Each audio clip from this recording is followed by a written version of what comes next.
du département de Saint-Louis, Monsieur le Président du Conseil départemental de Saint-Louis, Monsieur le Colonel commandant la zone militaire numéro 2, Monsieur le maire de Saint-Louis, de la ville de Saint-Louis, Monsieur le Colonel commandant le Prytanée militaire, Monsieur le commandant du sous-groupement numéro 5 des sapeurs-pompiers, Monsieur les officiers, sous-officiers et militaires du rang, Monsieur le colonel commandant la Légion Nord de gendarmerie, chers anciens, chers cadets, chers promos, honorables invités, chers randonneurs.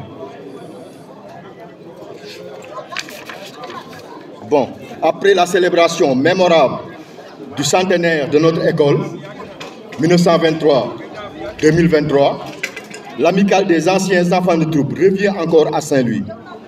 Elle nous fait l'honneur d'organiser dans cette ville où nous avons pratiquement tous fait le deuil de notre adolescence, la randonnée des anciens enfants de troupe. Ce sera certes un pèlerinage sans doute des plus enrichissants.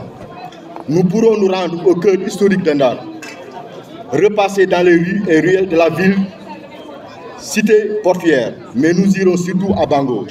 Nous y sommes.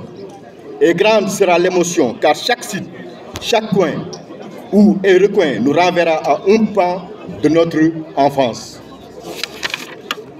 De notre passé aussi de pensionnaire du prestigieux Prytanée militaire. Mais le temps de cette randonnée sera plus qu'un rendez-vous avec notre passé d'adolescence, en quête du savoir et de la meilleure éducation pour servir sa nation. Il s'agira d'accompagner ce mouvement physique qui alerte le corps d'une réflexion qui mobilise l'esprit. En effet, le thème de notre randonnée est bien citoyenneté et cohésion sociale.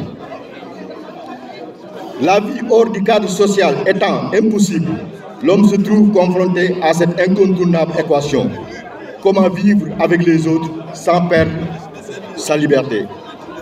Cette problématique a pratiquement l'âge de l'Homo sapiens.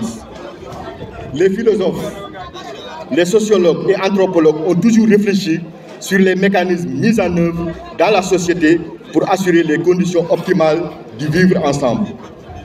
Déjà, dans les sociétés traditionnelles, le respect scrupuleux de l'ordre communautaire, le droit d'aînesse, l'attention accordée aux enfants et aux personnes âgées participent des règles en vigueur pour préserver le cadre social, tout en garantissant l'épanouissement individuel. Mais c'est bien avec l'émergence de l'État de droit que s'opère une rationalisation optimale des processus et mécanismes de garantie de la cohésion sociale. Cet État, considéré comme le vecteur politique du projet démocratique dont le noyau dur reste le citoyen. Donc désormais, les membres de la société fonctionnent sur la base d'un contrat travaillé de part en part par l'idée et le souci de préserver l'intégrité des personnes et de leurs biens.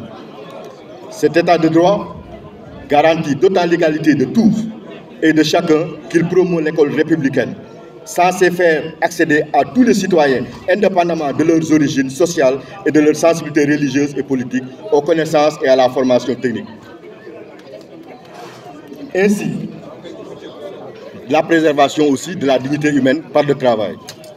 Bien plus, l'état de droit, en dispensant l'éducation civique à ses membres, les apprend à porter leur préférence sur l'intérêt général, qui précise Montesquieu n'est pas chose aisée. Cette formation civique leur ouvre aussi la possibilité de choisir en toute connaissance de cause leur leader. Mieux, elle les met dans les conditions idoines d'être aussi bien électeurs qu'éligibles. Toutefois, la crédibilité de l'état de droit et sa capacité à garantir la cohésion sociale restent tributaires des actes majeurs qu'il pose en matière de répartition des richesses, de la gestion de la sécurité des personnes et des biens et de la qualité des décisions de justice. Et les théoriciens de l'état de droit, prenant la juste mesure des dérives autoritaires, consubstantielles à tout pouvoir, ont conçu des contre-pouvoirs à même de servir de barricade contre toutes les formes d'abus politiques. Sous tous ces rapports, il apparaît que la citoyenneté quand elle résulte d'une formation appropriée, milite radicalement en faveur de la cohésion sociale, en tant qu'elle demeure solidaire de la philosophie qui postule la nécessité de mettre l'homme qu'il faut à la place qu'il faut. Ce principe, là où il est de vigueur, confond toute forme de favoritisme. Nous autres, venant d'origines sociales différentes et appartenant à des confessions religieuses différentes, ne sommes-nous pas les produits de cette école républicaine qui garantit la cohésion sociale?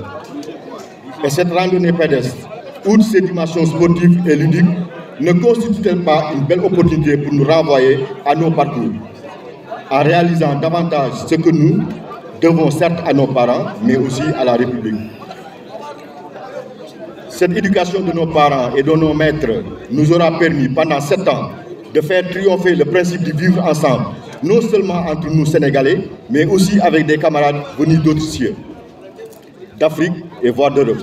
Et par cette randonnée pédestre, nous échappons aux contraintes de la vie professionnelle et aux contingences de la vie familiale pour nous récréer, ou plutôt pour nous recréer.